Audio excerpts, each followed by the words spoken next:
Great. Thank you for joining us, everyone.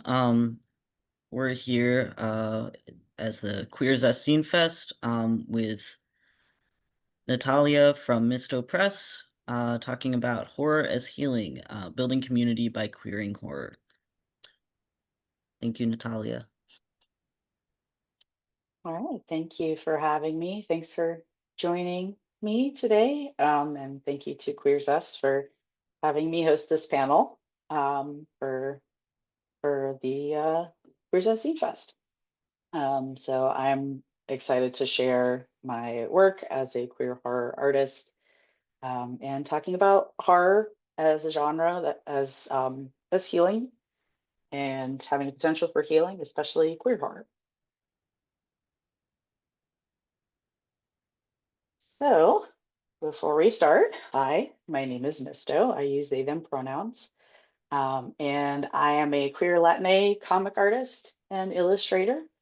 And my work is primarily focused on queer horror through comics and zines. I'm based in Raleigh, North Carolina, and I run Mysto Press, which is my micro press label since 2019, so about 5, 6 years crowdfunding and creating my books and self-publishing. And also, I am the creator of the ongoing horror anthology, Paroxysm, which is now in its fifth volume. That's launching on Kickstarter October 1st. So before we begin, massive content warning, trigger warning for this whole panel. We are going to talk about some dark issues, topics.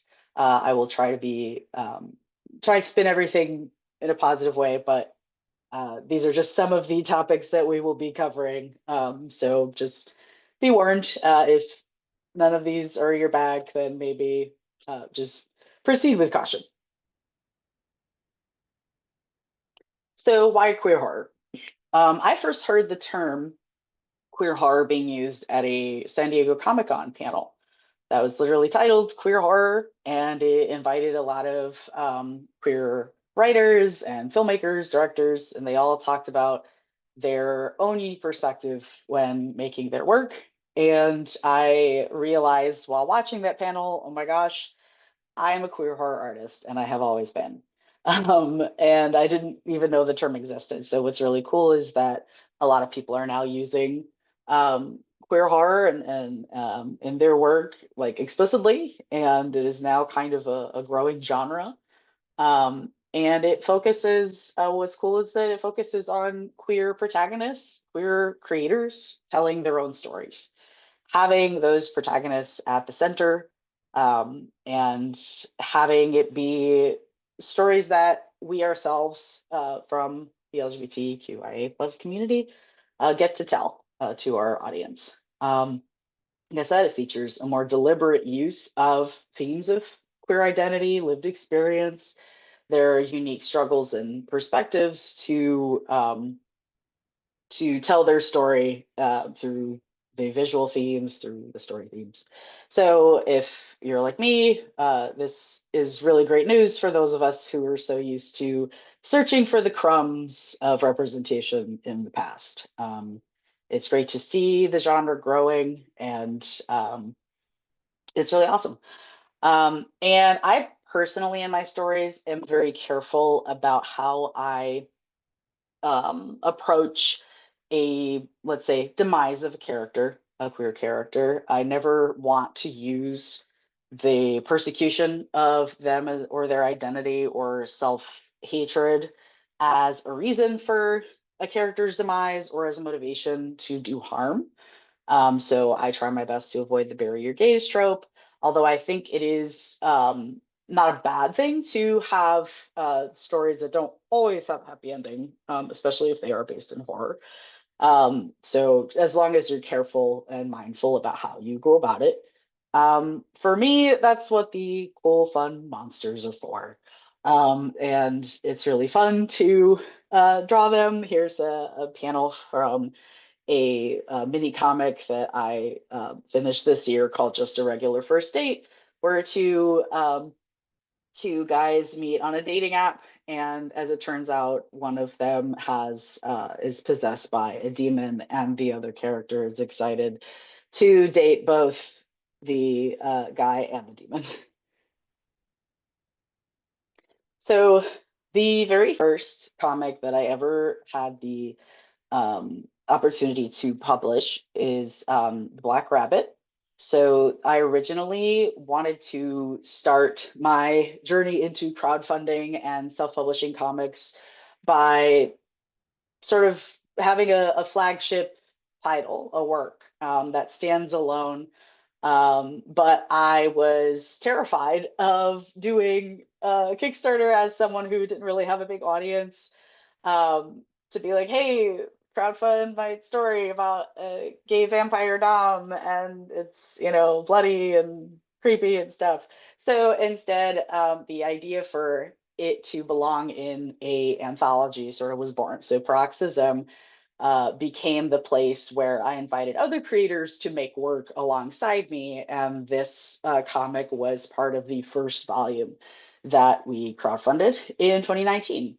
Um, and it now, since then, has its own print release, which I was very excited to have done last year because I always wanted it to be its own standalone story. So it took a little while, but we got there.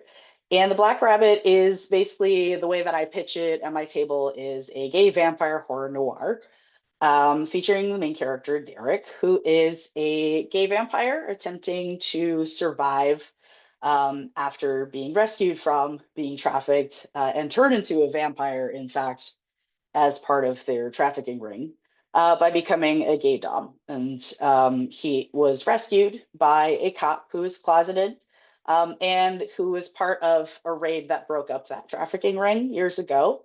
And the cop wants to bring that cult that turned Derek and others to justice. He may not go about it in the best way, but he's trying. And a lot of the horror aspect of the story is this idea that Derek is just constantly trying to fight his impulse for drinking human blood. So at first, he tries really hard to just stick to animal blood. But unfortunately, what happens is that his sort of being lingeringly haunted by his trauma and this horrible thing that's happened, creates hallucinations that he tries to drown out. And unfortunately, what ends up working is human blood. And it kind of grows into this thing that he has to try and grapple with as he's trying to stay away from the law. And yeah, so that is Black Rabbit kind of in a nutshell. So when I was initially writing this story, this is actually a very old story. I've had some of these characters, especially Derek, as a kind of old character of mine. I think started maybe middle and high school. But it took a while to really like get to writing the story and solidifying it. And it wasn't until I was in the middle of finishing The Black Rabbit and kind of getting ready to launch my Kickstarter that I was getting feedback from a friend who was seeing kind of this project through with me. We were discussing sort of a potential story issue or something related to like this part of this comic that needed some problem solving. And it was so interesting because she was the one that said, well, because this story is about unresolved trauma, I think this would make sense for this character or just show this thing at this point in the story. And I just kind of looked over and was like, you're right. This is about unresolved trauma. And I think this story was sort of informed by where I was at the time, that I was able to kind of give myself the time to start making comics. A lot of stuff was going on in my life, mental health, physical health issues. I just finished grad school and work, and all of that was sort of happening all at once. And so these things just sort of were being processed as I was writing the story, and it all kind of clicked. And I realized that a lot of my characters that I write come from a place of having undergone some form of traumatic experience. And they're kind of permanently changed as a result, and not always for the best.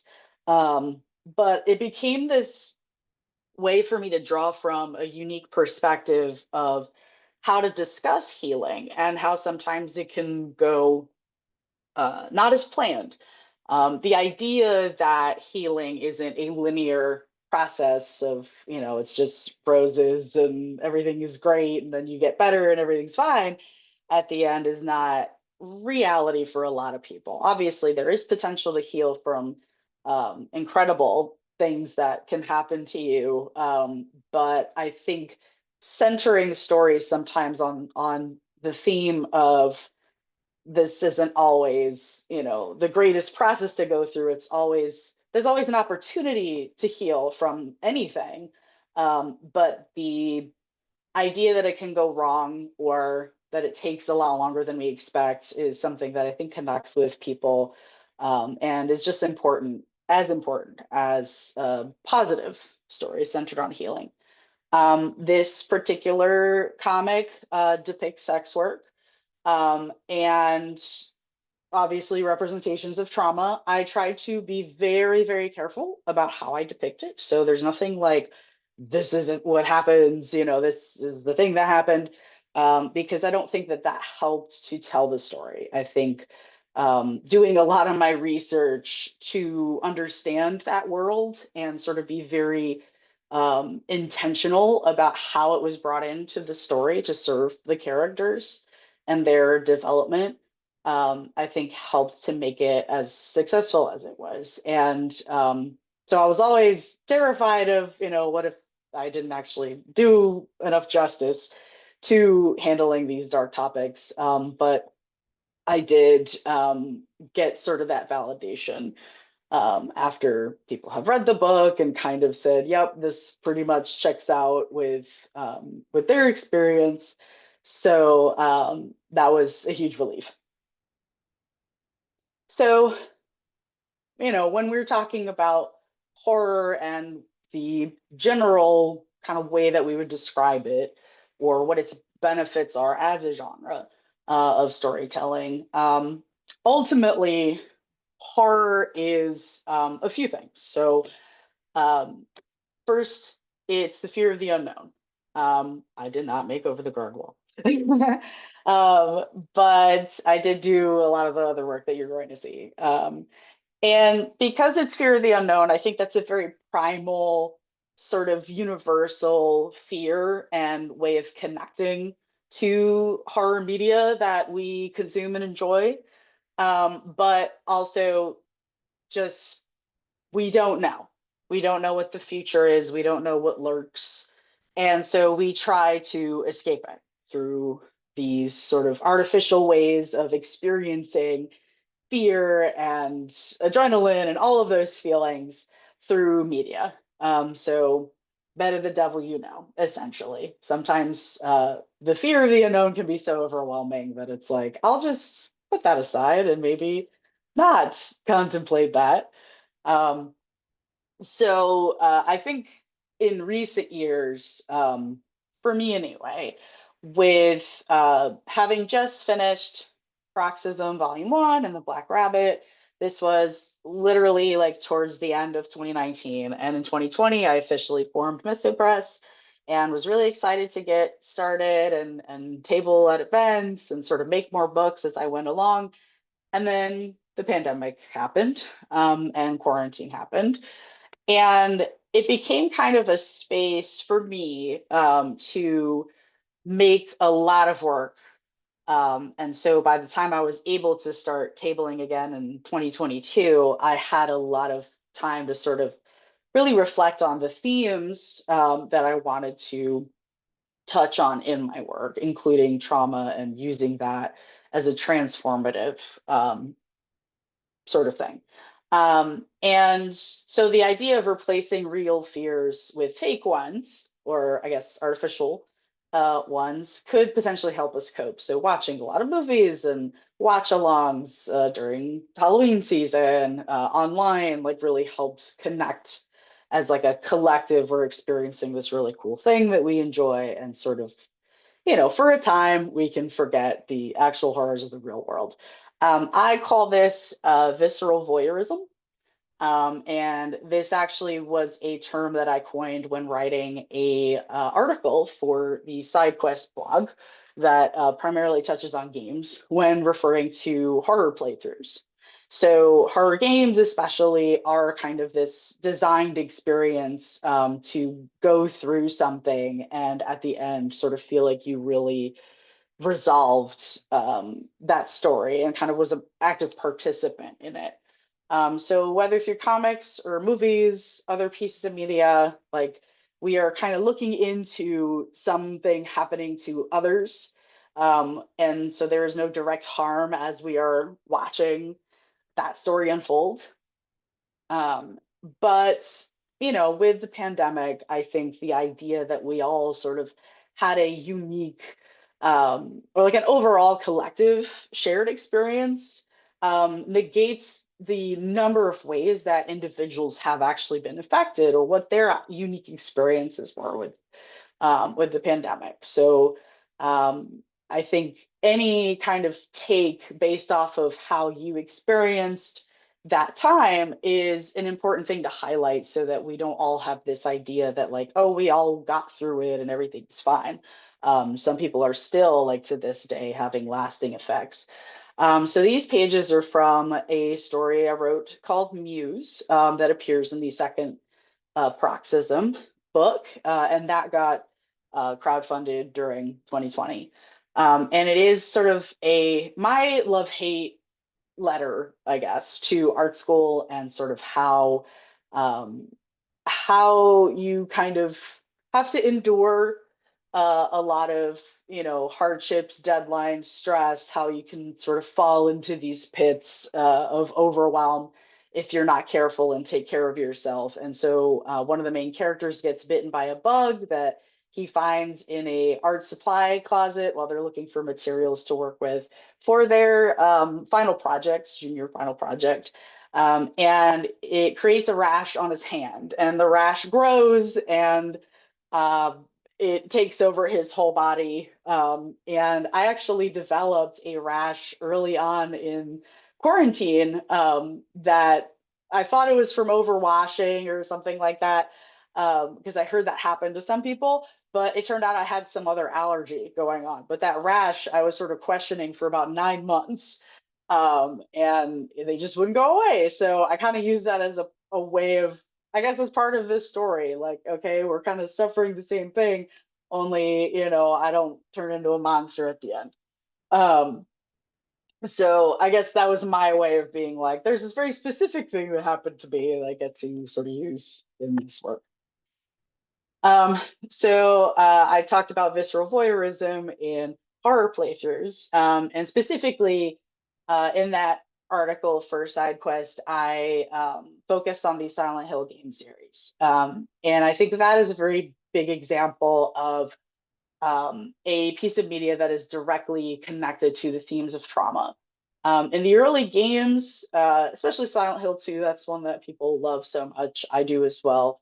Um, People talk about that connection to trauma in the game as something very thoughtful and very not in your face, just interpretive, sort of the ways that it manifests through character design, through the game itself, as we kind of navigate this experience through the main character of James.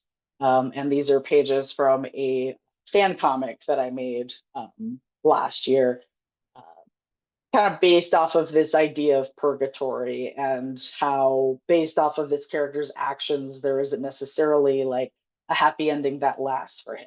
And I was actually not aware of the loop theory for Silent Hill 2 that sort of touches on those things, so it was kind of interesting that I came upon that sort of similar conclusion of like, what if this is just a purgatory for this character, and even if he thinks he is fully healed, the world he's in doesn't let him be healed.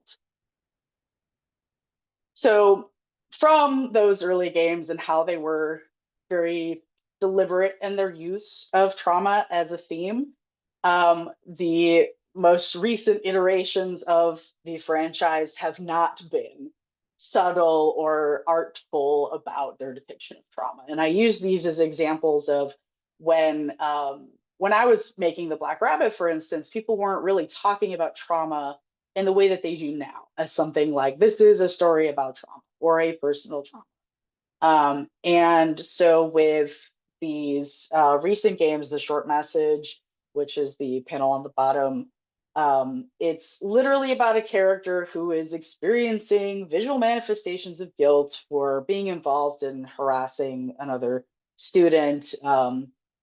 And sort of the aftermath of that is something that she carries. And then the visual representation of that is just like, okay, we get it. And especially with Silent Hill Ascension, which is the uh, screenshot on top, literally that is a sticker that you can get from the season pass like starter pack when you were part of that game, which really I don't even call Ascension a game, but it's literally a sticker that's like colorful and says it's trauma exclamation point. It's like, wow, okay, you got, wow, okay, you got it. And I think it's so funny, but like also, really trite. Like that is so tasteless in terms of how people really love this series for the way that it um, represented those messages. So basically, when handled poorly, it's something that may turn readers off. And horror is also catharsis. Um, it's also cheaper than therapy to read a book or a comic or watch a film and have those feelings as something that you can individually process and kind of go at your own pace, as it were. I think we all have experiences of seeing something or hearing music, for instance, or a film that sort of gives you that feeling of something washing over you. Is like, oh my gosh, I didn't realize just how cathartic it was to, experience that media. Um, I think good horror makes us look inward and challenges how we view and engage with suffering. So essentially, how we experience the suffering of the characters and how we engage with them, or whether we empathize, and sort of maybe learning to empathize with a character that's not necessarily likable at first or likable at all. There's also this idea that all horror is essentially body horror. So whether or not uh, harm is being done to the body or the body transforms, this idea, this primal fear of like, I am not in control of my body or what happens to it or what it does, can sort of be a universal fear of the unknown as well. Like, what is happening here? And I don't know what to do. Or if you're watching that and you're like, oh man, if that happened to me, what would I do? So I think that in itself is sort of a kind of thing that can help create an opportunity for empathy. Um, so these are examples of pages from a comic that I had from a featured collaborator for volume 3 of Paroxysm called Melting Point. And it is by the artist Roxanne Frizz, who's amazing. And her social media is listed below. Um, and what was really cool about this comic, she is a self-proclaimed fierce lesbian trans woman. Uh, and this story that she made for this comic, for this anthology, um, is about a trans woman who is getting ready for a sort of friends date, girls night out. And she's also going to see her crush there. And so the problem is, as she's getting ready, her body keeps melting. So she's doing all she can to, make sure that nothing wrong happens when she's there. But you literally see her getting ready and experiencing this, like, oh my gosh, is this dress going to work? How can I put makeup on that isn't going to melt off when I'm trying to have a nice time? And I think that it is sort of this great example of, even if you're not gender nonconforming or trans, like you could be neurodivergent and have those moments of, oh my gosh, like these clothes don't feel good on me. Like I'm panicking, trying to figure out how I'm going to, come across to people, or am I going to look how I want to? and have, be comfortable and be able to have a good time. So I think queer horror especially can tell these stories through a lived perspective and challenge the reader, even if they aren't, part of the LGBTQI plus community. They can relate to these experiences and kind of um, acknowledge how similar or different they are to their own, and thus creating that sort of empathy that you want. I think even with the themes and characters that are representative of queer experiences and queer horror, there are other ways, I think, of making a cathartic impact on the reader. And whether or not that's in the chosen medium of your piece, the rawness of the art style, use of color. I think people tend to think of horror as like black and white or just a bunch of red. And for me, my work is primarily black and white, but I'm constantly inspired by people who can use color or can use very like vibrant colors to effectively convey an unsettling mood, especially with pacing. I think is the most important. Layout and pacing, kind of daring your reader to be brave enough to turn the page, I think is a great way of creating that sense of dread. Like, oh my gosh, I really don't like what I'm seeing, but if I turn the page and something worse happens, like, what's going to happen? Um, and I think we can be inspired by sort of looking at all the horror media that we enjoy and what is it about it, how it's made, um, what feelings you get from watching it that kind of give you those that sense of dread and anxiety in a good way, and like how I can incorporate that into my stories. So Shades of Fear is a horror anthology that came out a couple years ago, and it actually won the Ignats that year for Best Anthology. And it is all horror stories with color at its center, and features marginalized artists. And it is wonderful examples of just the variety of content and ways of telling a story. And I picked just these pages, but there's so many other wonderful artists included, and I, for one, am especially inspired by color. And even just there's so many ways of making something unsettling, even if an artist is using primarily watercolor, like how something so soft and a medium that's nothing that you would necessarily first think of when you're thinking of like, what does a horror comic look like? So I encourage people to check that anthology out. And lastly, horror is vulnerability because it's about us. It's about what we fear. It's about what we share with the world, how we reach out and connect to others. And this is a panel actually from a comic I made during the peak of quarantine called Under.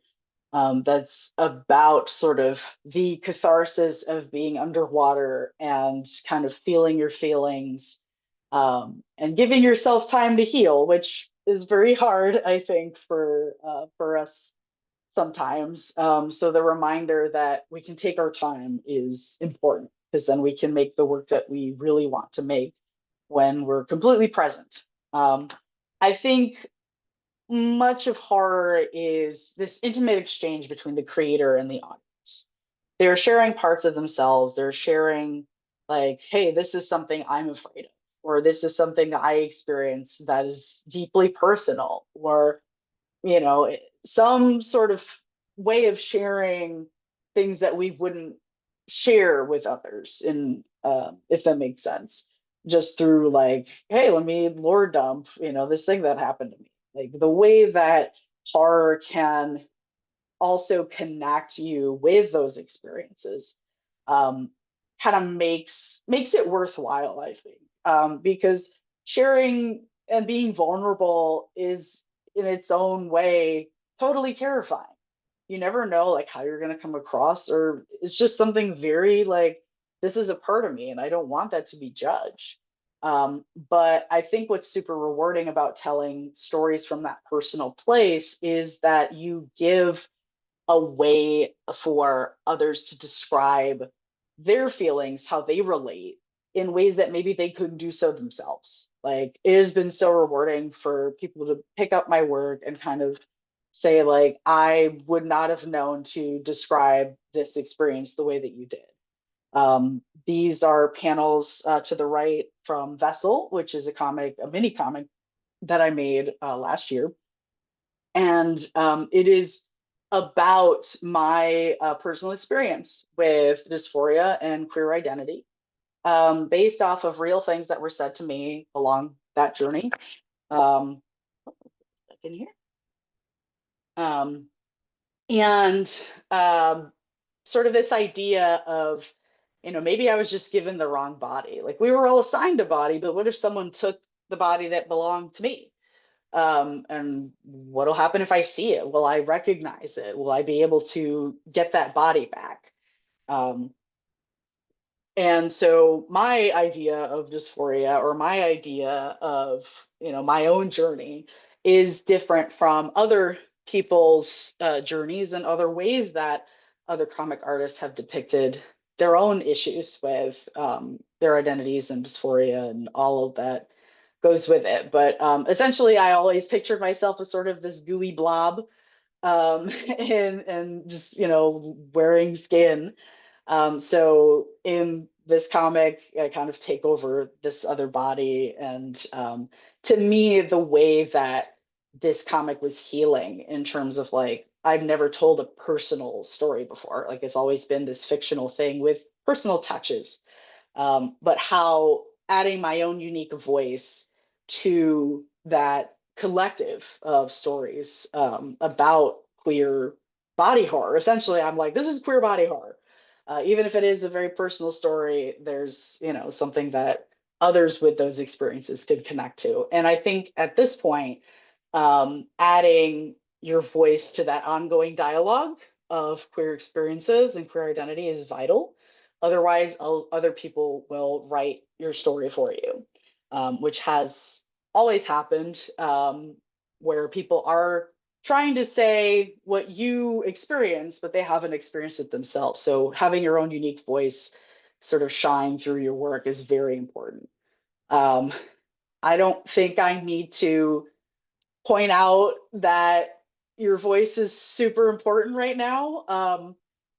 Whatever kind of horrible thing that is happening in the world, that there's no space in this slide to depict all of it, because I think it just goes without saying. In a world that is trying to silence so many voices, in so many other ways than before, I think it's just important to remember that, whenever you're thinking, oh my gosh, or is anybody going to care about my work? Is anyone going to even see it? Um, I think it's just very important to remember that, it's things are bad now, but we have been here before, in terms of censorship, especially with what is it that you can show online? What is it the algorithm is going to siphon away and make sure people don't see, or drown out these kinds of creators for the content that they make, that doesn't kind of fit in with what's deemed as appropriate. Um, I think people in power will always kind of deflect the real horrors of the real world, by blaming them on sort of the media that we consume, whether it's a direct commentary or satirical, or just about queer and trans people and gender nonconforming people just wanting to exist. They've decided that nope, all these things make people think too much, and that's what really causes the the real problems of the world, and not the fact that the system is completely broken by themselves, the people in power. Um, so even all the way back to the early 1950s, when horror comics were sort of becoming very prevalent in newsstands, there were lots of people who objected to the content. And so they were kind of called to be held accountable during the Senate comic book hearings in 1954. headed primarily by people like Frederick Wortham, who wrote this book, Seduction of the Innocent, as like a way of telling parents, make sure your kids aren't reading comics because that's what's making them commit violence and being delinquent. And even down to like, oh, Superman is the worst of them. Like they said, horror comics especially like make them violent, but Superman is, too socialist. We can't, have kids thinking that, that's okay, which I think is kind of ridiculous. But as a result of all of this, the Comics Code Authority was created to sort of deem what was acceptable content in comics and in what was appropriate to sell at newsstands, make that available to purchase. But a lot of creators just ignored it. So the seal on the bottom left would be the approved by the Comics Code Authority, and anything else that didn't have it was sort of like don't sell that, or don't make sure your kids see it. Um, and it was just a very restricted list of what was appropriate, and it left out so many lived experiences and real commentary that I think, if people remember that comics aren't just for kids, there's just this whole world out there of media that adults have the right to see and to express in their work.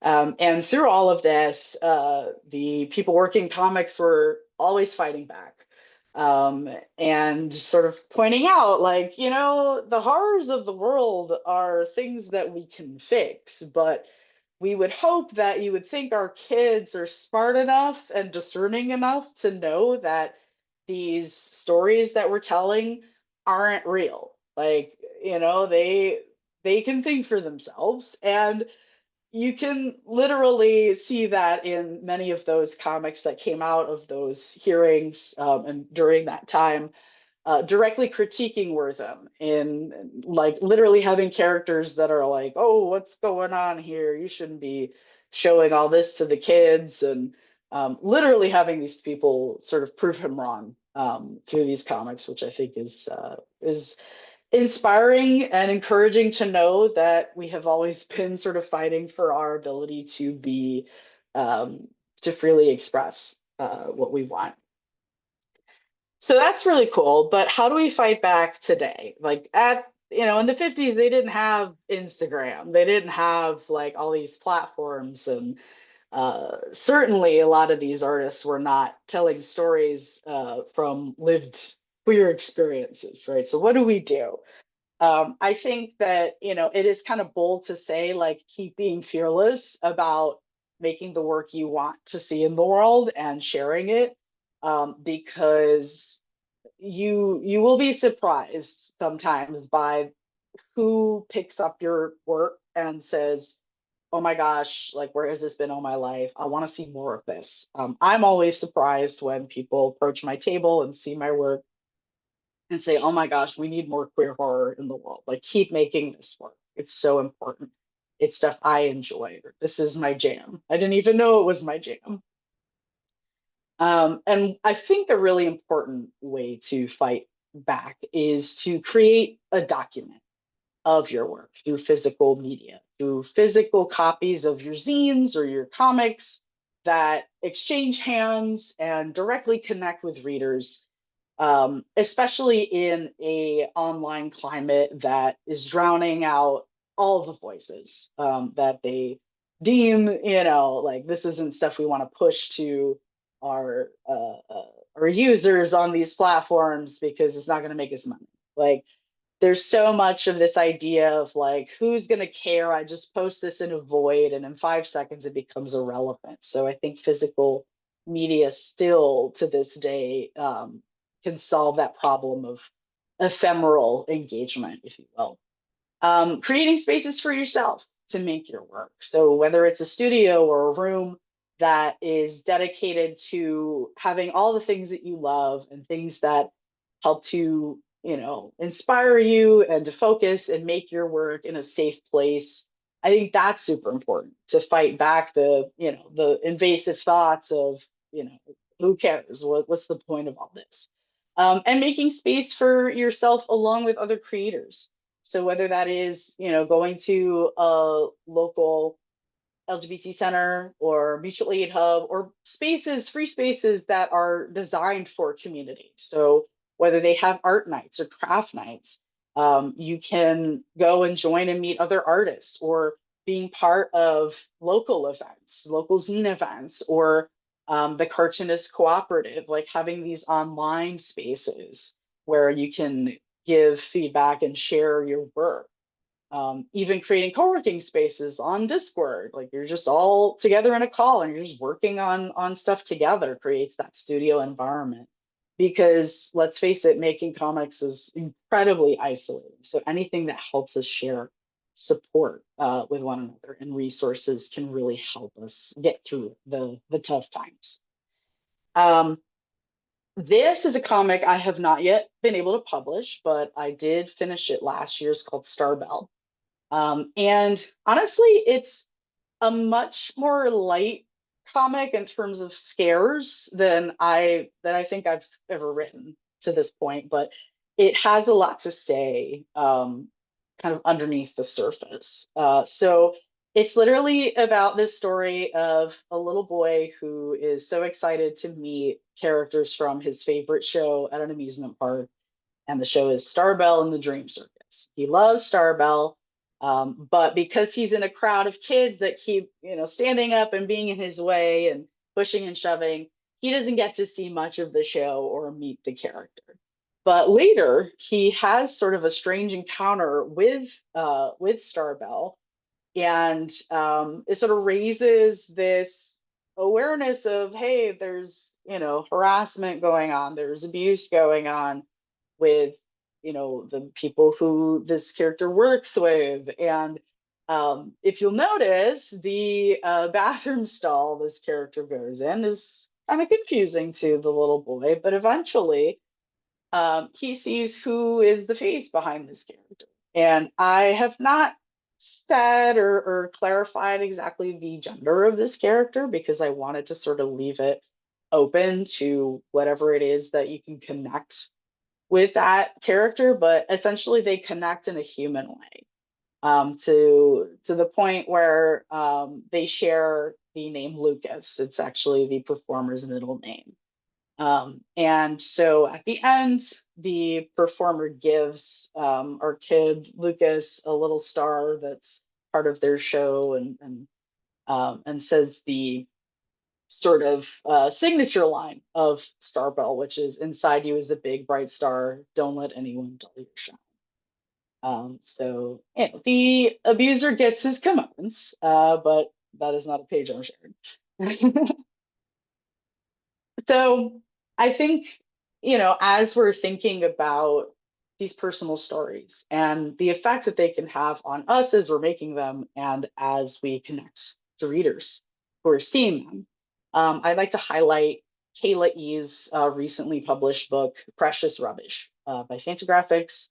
It recently won the Ignatz Award at SPX for Best Graphic Novel.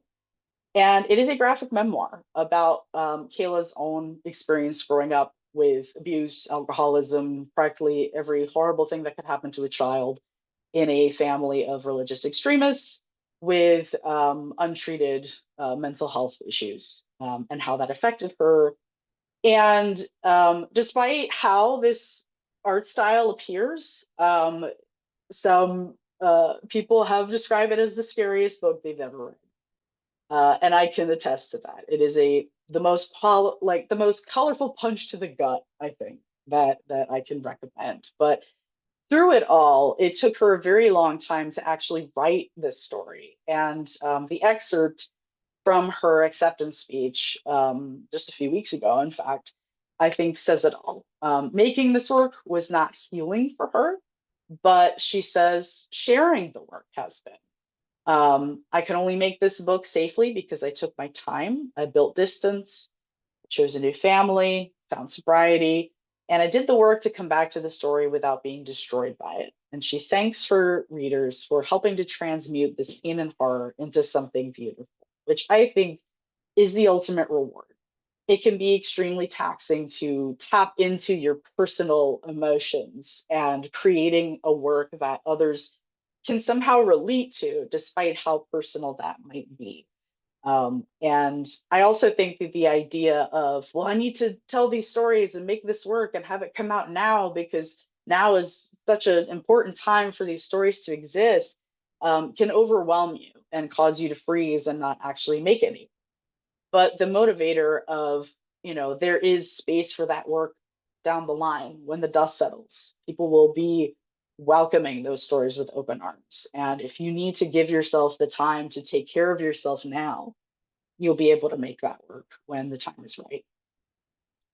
So, one of the main ways that I've been able to continue to be creative in the face of everything is through the Paroxysm Horror Anthology.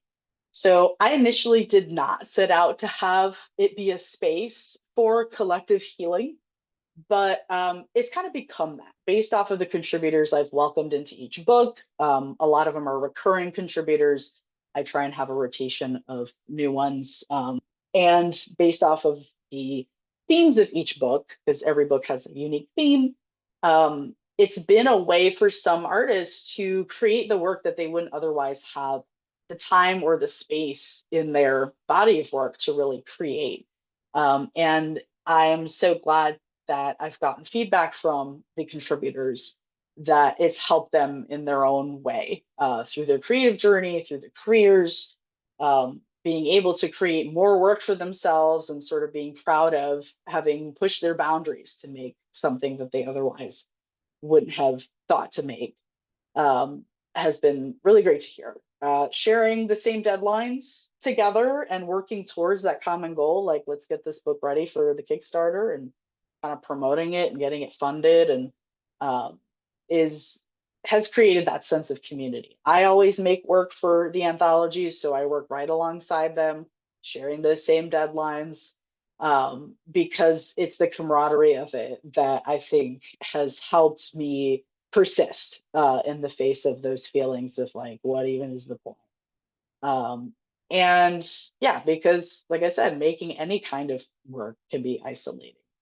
And it doesn't necessarily have to be an anthology or fictional stories. Creating work centering around topics that matter to you or causes that you want to bring to light can support a wider community's needs.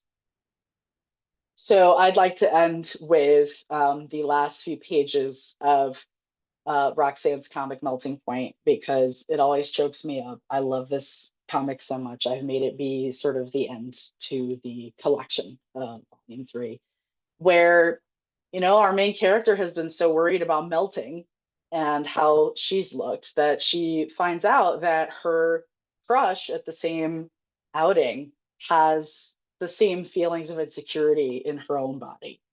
And because the main character is like, hey, I don't understand your experience in the way that it is unique to you, but I share those feelings and I'd like to get to know the person behind all of that.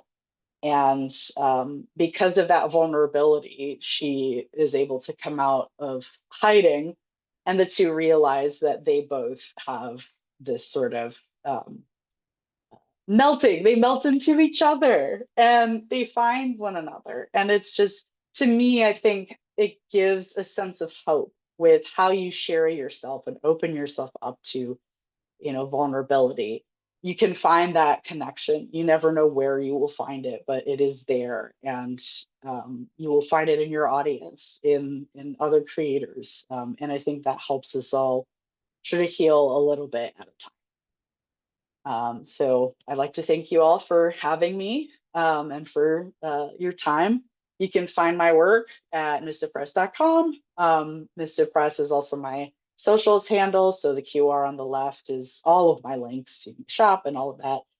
And Paroxysm Volume 5, the theme is Haunted this year, and it will be launching on Kickstarter on Tuesday, October 1st to the 17th. And the QR on the right is for our pre-launch page, which is now live. Thank you for your time. Great. Thank you so much. We have about 10 minutes left if anyone has any questions. Feel free to put questions in the chat or to unmute yourself and share.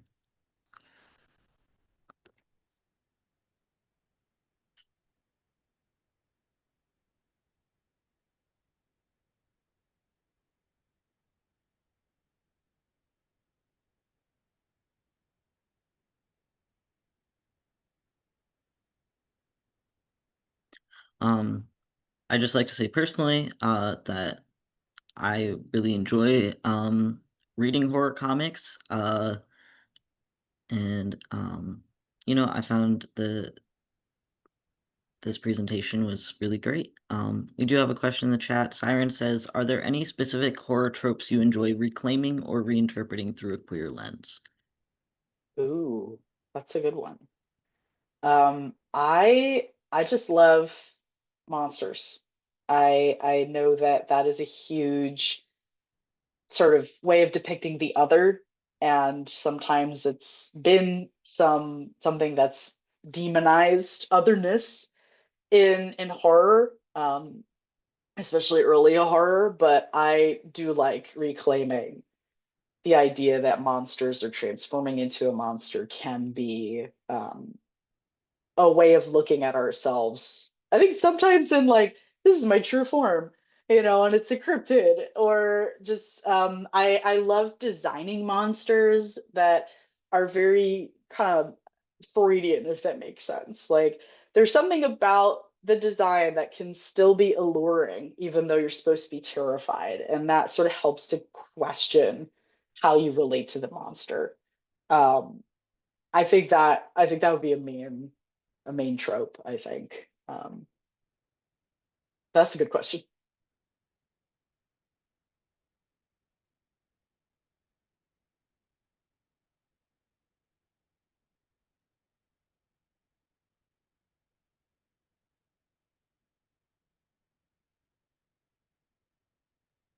Julie says, "I really appreciated what you said about what horror is. Thank you."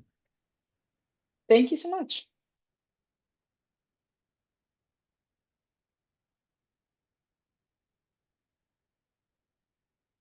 Siren asks, also, how do you think zine culture has helped shape your voice as a queer artist? Yes, it absolutely has. I think the accessibility of comics, people tend to forget that it's not just like you publish a floppy or you publish a graphic novel, and it's a sort of, you have to have this standard of, the quality of work that you see, on bookshelves or bookstores.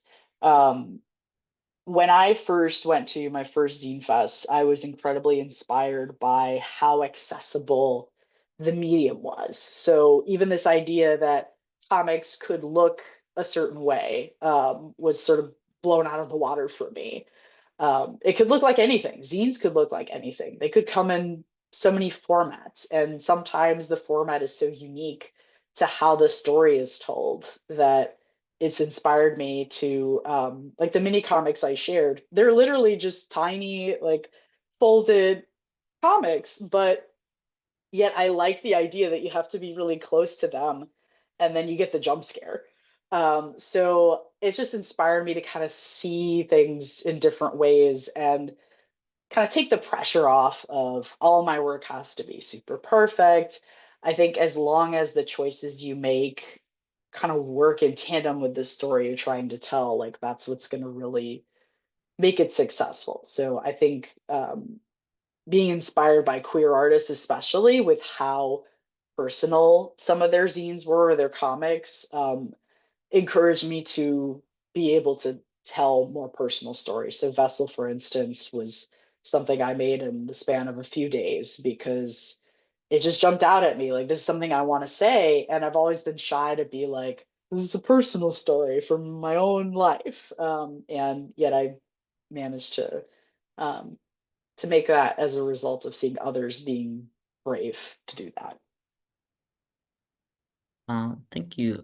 Georgia asks, can you talk about the challenges of getting your work accepted in this cultural climate?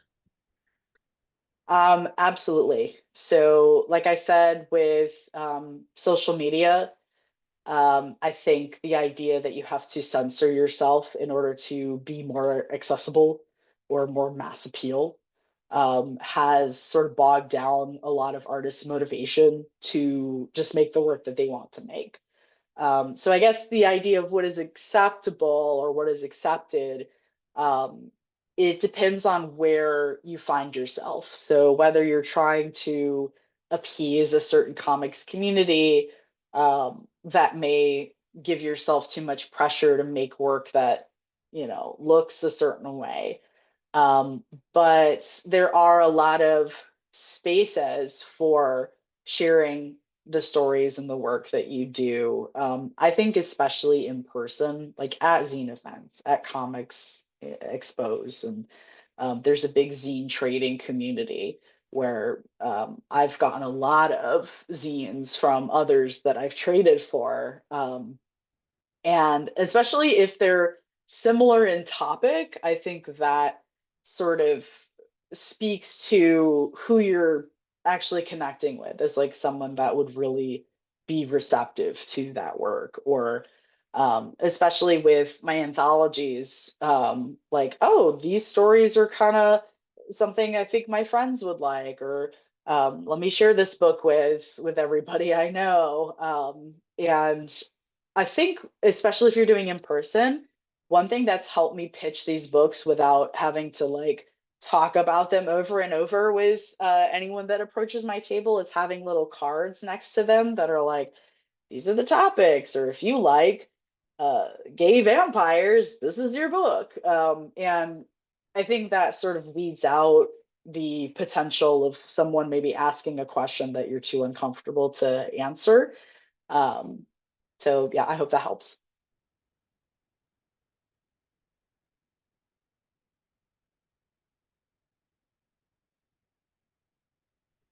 Thank you. Nara also says, I have trouble writing horror stories because I scare myself. That can happen. There's one mini comic I made where I was trying to come up with the monster that shows up at the end, and it's supposed to be this eldritch thing. And I kept having to redraw it and come up with different iterations to be like, okay, but what is actually really scary? And at some point, it was like, I kind of hate looking at this, which means it's working. So yeah, it can be a challenge.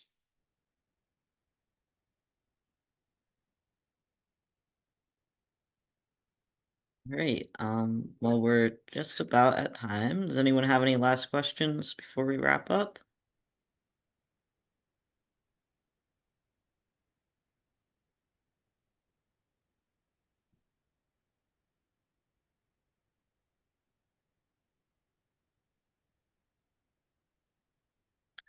All right. Well, thank you so much for joining us. Let me see. Our next event is in 30 minutes. We'll have Amanda Hamilton will be sharing uh some of her work with us. So if you've got time, come and join us. But thank you so much, Natalia, for sharing your knowledge and your experience working in horror. And I hope you guys have a great rest of your day. Thank you so much. Thanks for having me.